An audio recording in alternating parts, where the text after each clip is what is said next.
Ya, kita akan melakukan analisis permainan terhadap Rahmat Irianto, pemain timnas Indonesia yang bermain untuk Persebaya Surabaya. Di sistem taktikal Sintayong, Rahmat Irianto bermain sebagai defensive midfielder ataupun DMF. Nah, ketika melakukan serangan, Irianto bakalan drop turun ke bawah, kemudian Igbonevo dan Fahrudin bakalan melebar. Kemudian Asnawi bakalan melakukan pergerakan untuk masuk ke dalam. Dan di sini Irianto berdampingan dengan Igbonevo dan Fahrudin. Inilah yang disebut dengan Salida Lavolviana. Kita lihat di lapangan. Nah, di sini ketika timnas Indonesia melakukan serangan, teman-teman saksikan Irianto berdampingan dengan Igbonevo dan Fahrudin di belakang. Dan kembali Irianto melakukan pergerakan yang berdampingan dengan Igbonevo Fahrudin, dibantu oleh Asnawi sebagai inverted fullback. Kemudian lagi dan lagi, rapi sekali permainan timnas Indonesia, Irianto, Igbonevo, hingga Fahrudin. Dan kita saksikan kembali teman-teman Salida Lavolviana yang diterapkan. Irianto juga melakukan hal tersebut dengan baik. Ya, Irianto melakukan passing ke sisi kiri permainan Indonesia. Kemudian saksikan di grafis ini, rapi sekali penerapan yang dilakukan oleh Sintayong. Dan Irianto juga paham dengan permainan tersebut. Lagi dan lagi, Salida Lavolviana terbentuk dan Irianto lagi memahami konsep tersebut. Ya, passing yang dilakukan Rahmat Irianto. Nah, lagi di babak kedua kita saksikan rapi sekali, Igbonevo turun ke bawah, Fahrudin melebar, Irianto berada di tengah-tengah pemain tersebut.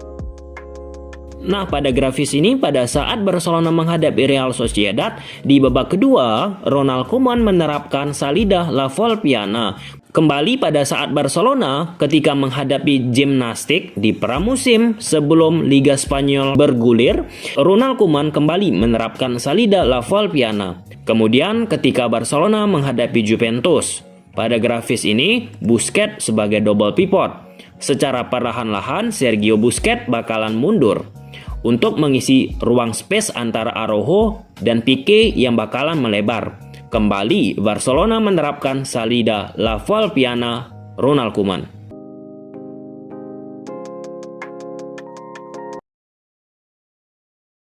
Ketika Indonesia melakukan serangan, Irianto mulai bergerak ke depan untuk melakukan passing-passing yang progresif ke depan teman-teman. Karena Irianto memiliki kemampuan passing akurasi yang sangat tinggi di Liga 1 Indonesia. Irianto kembali mengatur permainan timnas Indonesia.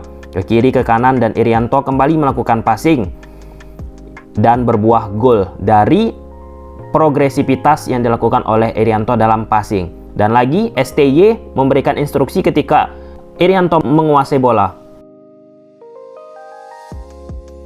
Dan lagi teman-teman, Irianto dengan gesturnya mampu mengatur lini belakang dari timnas Indonesia. Dan umpan-umpan progresifnya ke depan. Lagi Irianto bakalan menerima bola.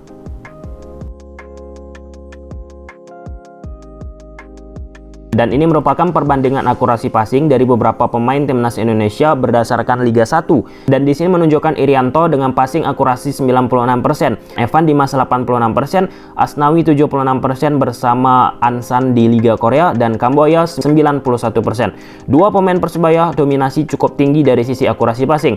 Ingat, ketika menerapkan sistem Salida Lavolviana, pemain-pemain tersebut harus memiliki umpan akurasi yang tinggi di samping dan passing ataupun umpan progresif yang tinggi. Dan ini merupakan defense yang dilakukan oleh Irianto. Teman-teman saksikan 4-1-4-1. Kemudian ketika Evan Dimas masuk ke depan, Irianto melakukan covering menjadi 4-4-2. Dan kembali Irianto memberikan instruksi terhadap teman-teman yang sangat percaya diri. Dan Irianto kembali melakukan umpan progresif ke depan. Dan terbentuklah permainan timnas Indonesia. Lagi dan lagi Irianto melakukan cover terhadap sisi kosong yang ditinggalkan oleh pemain timnas Indonesia. Lagi-lagi permainan Indonesia aman. 1-2 sentuhan dilakukan dari bawah kembali. Nah, di sini Irianto kembali menunjukkan sisi covering yang dilakukan oleh Irianto dan aman lagi. build up lagi dan lagi dilakukan oleh Indonesia. 1-2 sentuhan, Irianto poros utama. Dan lagi di sini Irianto teman-teman melakukan serangan gagal, tapi berhasil di cover lagi, recovery bola tersebut.